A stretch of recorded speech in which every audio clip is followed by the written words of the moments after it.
तो एपिसोड 33 का पार्ट 1 आप लोगों के साथ शेयर कर रही हूँ। इससे पहले के एपिसोड सारे चैनल पर पड़े हुए हैं, जाकर आप चेक कीजिए। प्लेलिस्ट में भी आपको मिल जाएंगे और एंड स्क्रीन में भी आपको वीडियोस मिल जाएंगी। तो यहाँ पर जो है टनल वाला टास्क जो ख़त्म होता है और उसके बाद यहाँ विशाल और आप देख सकते हैं सिद्धार्थ और आसिम, ये तीनों जन दिख रहे हैं। तो यहाँ पर जो है सिद्धार्थ से आसिम बात करता है। बात क्या करता है, पूरी तरह से ज़हर फेंकता हुआ दिखाई दिया है। जो उसकी कोशिश हो रही थी इतने टाइम से कि किस तरह से वो अलग हो सके, वो चीज़ यहाँ पर करता हुआ दिखाई दिया है। क्या पॉइंट था? पॉइंट वही था कि तू मेरे ऊपर क्यों ब्लेम कर रहा है कि ये टास्क जो है सारा मेरे ऊपर है और मेरी वजह से ये हम हार गए हैं। तो ये चीज़ मतलब क्यों बोल रहा है? जो ये चीज़ थी वो रियल थी। टास्क अगर हारे हैं तो वो वाकई में यहाँ पर आसिम की वजह से ही हारे थे, क्योंकि उसने तो बिल्कुल भी यहाँ पर कोशिश करता हुआ दिखाई नहीं दिया। मैंने पिछली वीडियो जो डाली थी उसमें आप लोगों को दिखाया था कि जो अरहान था उसका जो टर्नल था वो आसिम के टर्नल से कितना ज़्यादा भरा हुआ था और कितनी बुरी तरह से भरा हुआ था। लेकिन फिर भी अरहान कितनी मतलब स्ट्रेंथ लगा के, कितनी स्ट्रेटजी उसने करके वो उससे टर्नल से बाहर निकलता जा रहा था। लेकिन यहाँ पर जो ये आसिम महाशय हैं, इन्होंने तो बस 1-2 सैक्स निकाले और फिर उसके बाद जैसे ही अंदर घुसने की कोशिश करी फिर से तुरंत बाहर आ गए कि अरे बहुत सफोकेशन हो रहा है, अंदर जा नहीं पा रहा हूँ। ये सारी चीज़ें बोलना शुरू कर देता था और कोशिश तो इसने बिल्कुल करी ही नहीं। तो इसका नतीजा यही हुआ कि टास्क जो है हारे। बहरहाल सिद्धार्थ को ये चीज़ पता थी कि टास्क जीतने के चांसेस जो हैं बहुत ज़्यादा कम हैं और इस वजह से सिद्धार्थ की ये स्ट्रेटजी थी कि अगर टास्क हारते भी हैं तो उसमें कोई इतना ज़्यादा प्रॉब्लम नहीं होने वाली, क्योंकि बेसिकली ये जो टास्क था ना, ये टास्क सिर्फ और सिर्फ विशाल को टेस्ट करने के लिए था, सिर्फ विशाल के लिए था। जी हाँ, और सिद्धार्थ ये बहुत अच्छे से समझ रहा था कि बिग बॉस ने ये टास्क इसी वजह से दिया हुआ है कि क्लियरिटी आएगी कि यहाँ पर विशाल जो है वो किसकी टीम में है और वो कितना ज़्यादा भरोसे के लायक है। तो यहाँ पर सिद्धार्थ के सामने विशाल का जो भरोसे के लायक है या नहीं, वो सारी चीज़ें प्रूफ हो गई थी। सिद्धार्थ समझ चुका था कि विशाल किस तरह का है। तो यहाँ पर जो है आसिम का जहर जो है इतना ज़्यादा सिद्धार्थ के ऊपर उगलना उसने स्टार्ट किया।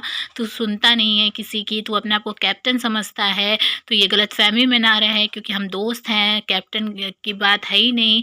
और मैंने बहुत ज़्यादा, एक वर्ड तो उसने ऐसा बोला कि मुझे उस पर हँसी आ रही थी। इसने ये बोला सिद्धार्थ से कि मतलब मेरे को एक्सपीरियंस तुझसे बहुत ज़्यादा है। मतलब मुझे नहीं लगता, क्योंकि अगर एक्सपीरियंस इतना ज़्यादा होता ना तो सारी चीज़ें इसको समझ में आती। और जब आप एक्सपीरियंस होता है आपको किसी चीज़ का, तो वो जो चीज़ है वो आपके सामने दिखती है। लेकिन आसिम के ऊपर ऐसा कुछ भी समझ में नहीं आता था, ना ही वो चीज़ नज़र आती थी। उसने ये भी कहा कि मुझे किसी टीम की ज़रूरत नहीं है और मैं अकेले भी खेल सकता हूँ। मतलब सारी चीज़ें यहाँ पर बोलता गया और सिद्धार्थ बहुत केयरफुल ध्यान से सारी बातें सुन रहा था इस आसिम की, क्योंकि सिद्धार्थ को बहुत पहले से ही सारी चीज़ों का अंदाज़ा था।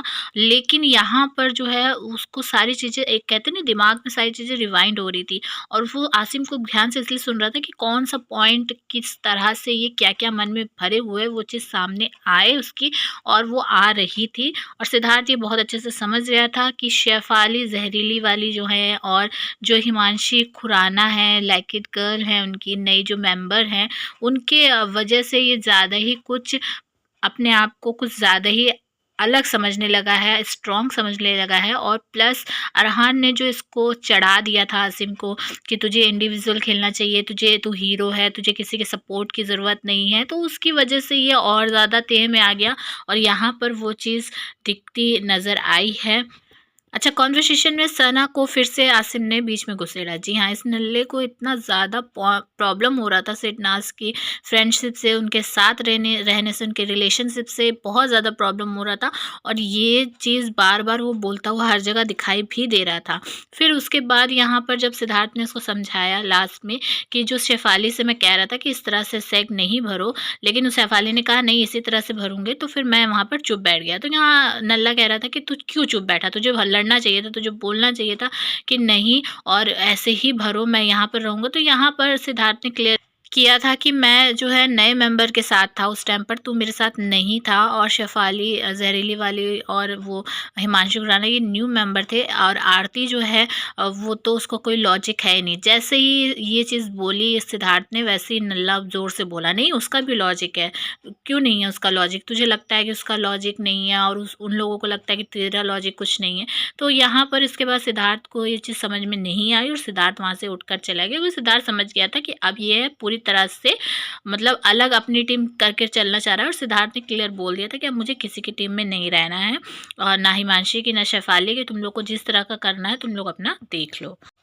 नल्ला कहता है कि गलती तुझसे ये हुई सेठ कि तूने विशाल का क्यों नहीं भरा। अरे इसको कोई ये समझाओ कि अगर एक टीम में 6 मेंबर्स हैं और अगर उसमें विशाल का भी भरते, अरहान का भी भरते, दोनों का ही अगर भरते तो सैग्स भी उतने ज़्यादा नहीं हो पाते, और किसी का, दोनों में से किसी का भी ठीक से भर नहीं पाता, ईजिली दोनों में से कोई भी बाहर आ सकता था। तो इसको इतना तो लॉजिक होना चाहिए, इतनी समझ होनी चाहिए, जो बिल्कुल नहीं थी। पता नहीं किस तरह का एक्सपीरियंस बता रहा था कि एक्सपीरियंस बंदा है ये, मुझे तो हंसी आ रही थी। सिर्फ और सिर्फ इसको अपने आप को अलग करना था और अपनी जो नई टीम है अलग बनानी थी, अपने आप को कैप्टन अलग करना था। इस वजह से ये एक प्लॉट जो है वो सेट कर रहा था, जो उसने कर दिया, और रीज़न भी क्लियरली सारा चीज़ बोल दी सिद्धार्थ से, और वही चीज़ हुई, सिद्धार्थ भी अलग हो गए। सिद्धार्थ समझ गया था कि इसको अलग से अब वो टीम लेकर चलना है, और इस वजह से सिद्धार्थ ने वो चीज़ वहाँ पर बोल दी।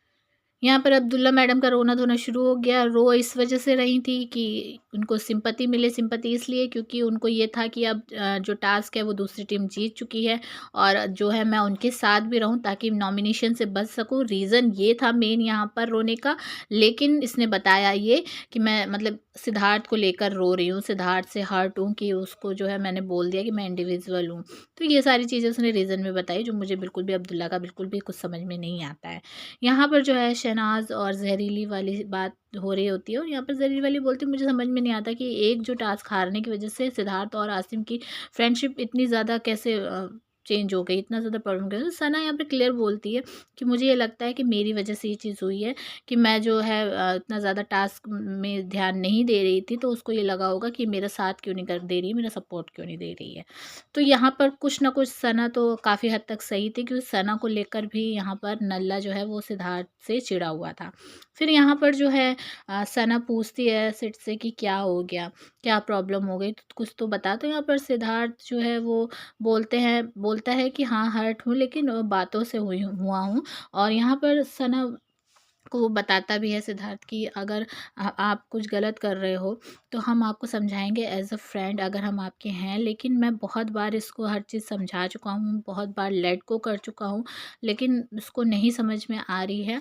और फिर मुझे पता है कि ये बहुत टाइम से होना था। सिद्धार्थ ने क्लियरली बोला कि मैंने बोला भी था उसको कि हम साथ भी हैं और साथ नहीं भी हैं, क्योंकि उसको काफ़ी टाइम से ये चीज़ पता थी कि आगे जाकर बहुत कुछ चेंज हो सकता है। यहाँ पर जो है भाव जो है अपना राग अलग अलाप रहा था। मतलब बंदे की सोच देखिए, विशाल ने टेलीफ़ोन टास्क में इसको गिफ्ट के तौर पर रख दिया था फ़ोन, और ये जो है ये विशाल की ही बुराई करने में लगा हुआ था, क्योंकि यहाँ पर जो आसिम है वो चिढ़ा हुआ था विशाल से, और यहाँ विशाल को लेकर बक-बक शुरू थी, उल्टा-सीधा बोलना शुरू था, और आसिम मतलब एक तरह से आप कह सकते हैं बुराइयाँ शुरू थी ग्रुप के अंदर। तो नल्ले की जो नई टीम थी वो बिल्कुल नल्ले की ही तरह थी। आप क्या कहेंगे कमेंट करके ज़रूर बताइएगा। चैनल पर नए हैं सब्सक्राइब कीजिए, वीडियो को लाइक और शेयर कीजिए।